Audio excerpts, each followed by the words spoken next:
as I'd mentioned, Conor Norby, gents, getting the call, getting his debut in Toronto of all places. Thoughts and reactions to Conor Norby? It was just time. I mean, I'm looking at his stats right now. Played 198 games in AAA.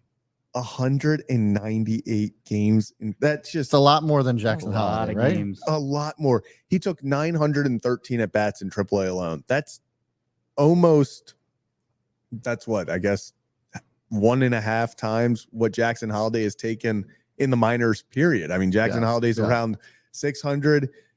AAA alone, he batted 293 with a 365 OPS. I mean, he's such a utility player, and it's about time. I mean, I honestly, we talked about last night, Kevin. I just, if it wasn't now, when? Right. It was that kind of feeling like if they weren't going to give Conor Norby this shot, where it's most likely with Mateo on the 7-day concussion list, it's most likely a week or so up in the bigs. But if it wasn't this, I didn't know if he'd ever get the opportunity in Baltimore. Yeah, I feel like he's a player that has deserves an opportunity for a while now. I mean, we talked about it before the show, guys. I mean, he's up on a major league roster on probably every other team except Baltimore, at least maybe 1 or 2 outliers there. But it made the most sense. We'll get into Jackson in a couple of minutes, but I just feel like for me, this is an opportunity for him. We don't know if Mateo's going to be back. Hopefully it's, he'll spend the days on the 7-day IL list for concussion. He'll be back. But Norby gets an opportunity, and whether this is, okay, can he go and increase his trade value? It's just for him to be a major. I think it's so cool for him, too, because of the stories that have come out. And there was I can't remember who wrote the article, but there was a quote here saying, look, I know I'm a good AAA player, but I don't want to be a good AAA player. Like, I want to get my shot. So I think he has earned this for a while, and I'm happy for him. Yeah, I think so, too. And look, this is exactly what we've talked about all season long when it comes to these crazy prospects that the O's have down on the farm. And it all comes down to injuries, the depth. That's what, the organization is looking at. It's like, this is a good problem to have. And I know that there's a lot of fans out there that are itching to get these guys called up, but A, where do you put them? And B, what happens when somebody goes down? And so that's kind of what's going on here. Obviously, Mateo is an everyday starter for the O's up until the SETI incident. But, this is what having all that depth down on the farm does for the O's. You plug a guy in like Norby, and I think it should pay off. I mean, look, we'll get into the holiday conversation in a minute, but we also want to give your Rip's reaction as well to you guys. We wouldn't be doing our jobs if we didn't do this. All right, so the news is out that Conor Norby is going to be activated, and first was reported by the beat reporters of the Baltimore Orioles, and they're great. They're tremendous. Shout out to them. And also then Jeff Passan confirms it. Now the move's not out. Who's it going to be for? Is Mateo going on the IL? Is it something else? Are we going to lose our minds? Probably. But this is what I love, at least in this case. I love that Conor Norby is getting an opportunity because, look, it's really tough to continue to be passed over. It's not that the Orioles don't think that Conor Norby is a talented player, but when you're looking at who they were valuing more at the time, they were valuing other players over Conor Norby, and he had to sit and wait. And also, there was production in the big league. So I think Conor's handled himself tremendously well. I think that he's earned it. He could have been in the big leagues with a lot of other teams, but now it's his moment to shine. Who knows what that looks like, but what's that mean for the Orioles? Well, you're getting a guy that can obviously do a lot of things at the plate, and he could have some grace period, but he also could hit the ground running. He's a polished hitter, has a good idea of what he wants to do, a good understanding. But above all, at least for this, I just want him to enjoy the moment. This is something that every player has been wishing to accomplish and to do. And he's waited for his turn. He's going to get his opportunity. And hopefully it's a way to really impact the Birds. But we'll see what the move is. Congrats to Conor Norby. I think he's going to ball out. And, talk soon. All right. So initial reactions from Rip. Zach, go. I think I love the part where he said most of all, like, he earned it. Yeah. Like, if there was ever a guy in the Orioles minor league system, it felt like over the past year, it was him and Kyle Stowers, where it was like, what more do they physically have to do in the minors? They're just sitting there taking at bat after at bat with really nowhere else to go. And kind of to your point, Kevin, when Conor Norby said, yeah, I know I'm a good AAA player, but that's not what I want to be. I want to be a good major leaguer. Just what an awesome moment.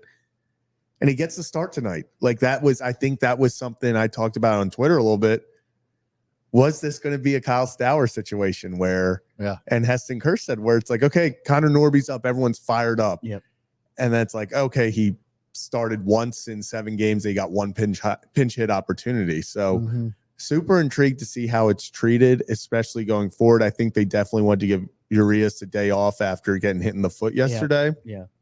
But man, if this is an opportunity for Norby to get 5-6 starts in a 7-day period, good for him. Just continue to, I've seen a few people say it reminds them of Joey Ortiz coming up last year. Very similar vibes to me. Well, so, and Kevin, to that end, a lot of people wanting more of a Kobe Mayo. And I know that Norby's the second baseman, and that's essentially where he's replacing Mateo at second base. So there's that. But then also,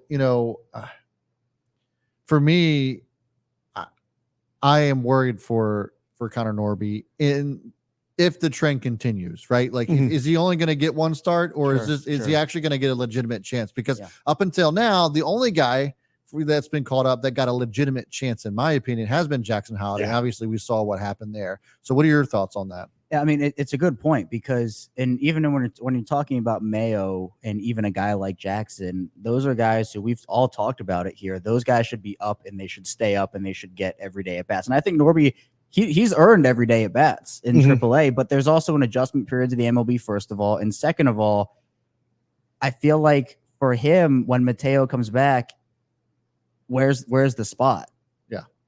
I mean, I feel like they felt more comfortable with Norby coming up, giving him an opportunity, which he has earned.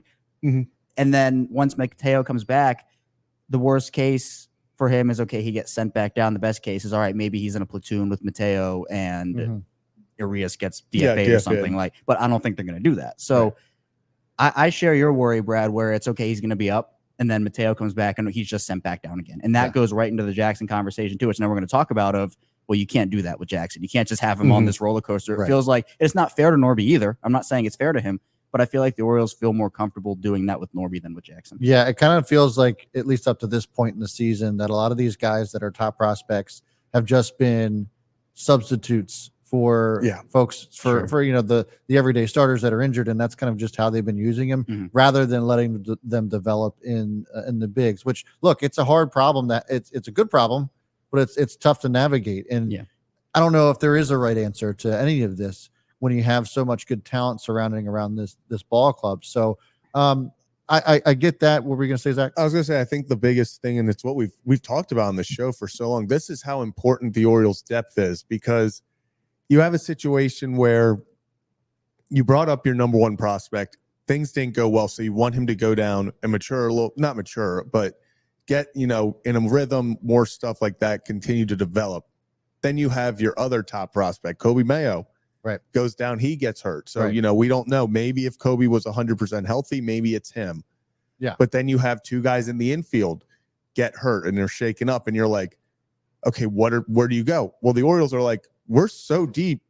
Here's a guy who should be playing on any other ball team, any other organization, and is a former top 100 prospect, former top 50 prospect. So, and there's multiple guys like that in Norfolk, which is crazy. Literally. Unreal. It is crazy. And I think, to your point, Brad, you're saying, like, what's the right answer?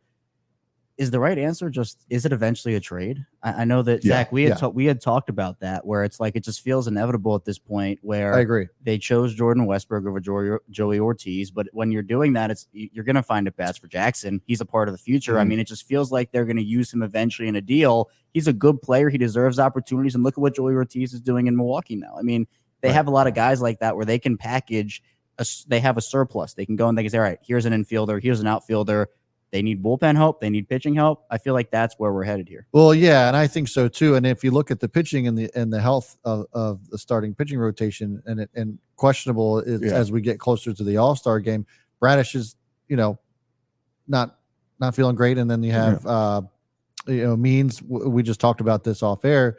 His career could potentially be over. And so you got Suarez back in the starting rotation. So I think that the O's do have enough leverage. Now, whether or not Mike Elias is willing to pull that trigger, because we all know that he loves having the depth that he has. Is he willing to part with some of that depth in order to get a solid pitcher before the trade deadline? If it were me, if I'm the GM, yes, I would probably make that decision. Now, who do I go with as far as the trade's concerned?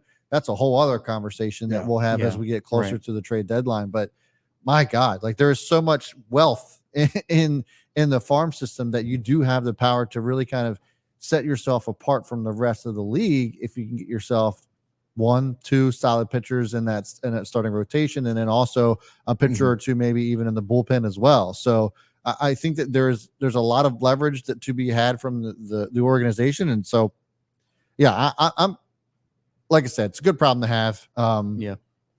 But it just sucks for the guys that are you almost kind of like they're almost kind of getting dick teased in a way. Yeah, we're gonna call you up. Congrats on your major league debut, but you're gonna get 1 or 2 starts, and then we're gonna send you back down. Yeah, it just, I think these prospects understand, like they're in a situation. I mean, the Orioles have been great at developing talent now. Yeah. They have a bunch of guys, but I think especially with Norby's quote of like, look, I know I'm a good AAA player, but I want to be a good big leaguer. I think he understands that there is a lot blocking him right now. There's even a lot blocking Jackson right now, and Jackson's ahead of Norby. So it's like, I think the best thing for both sides is Norby's a heck of a player. He's proven that in AAA. I think that will translate to the MLB in some way, shape, or form. So you move on, you get a prospect, not a prospect, you get a prospect in Conor Norby who's acquiring him. All right, you can play him every day, and he's someone who's ready. And for the Orioles, you were able to address a need with a guy who's already in a position that has a surplus. So I think it's the best for both sides, but I'm excited to see what Norby can do in Baltimore. I think we should stick in the moment a little bit too, because it's exciting for him. For exciting. sure. Yeah, 100%. I said it today. There's nothing. It's a top 3 moment as a sports fan is having the opportunity to watch a player like Conor Norby, who you've been, just any top prospect that you've been waiting years to see make it to the majors. It's so exciting to see their first game. Like, just it feels awesome for everyone involved. Obviously, the player mostly, but for the fans too. I mean, think about all the conversations over the past year and a half of, well, why don't they call up Conor Norby? Because he's been ready for like a year and a half. Yeah. So it's just awesome to finally see him get his shot.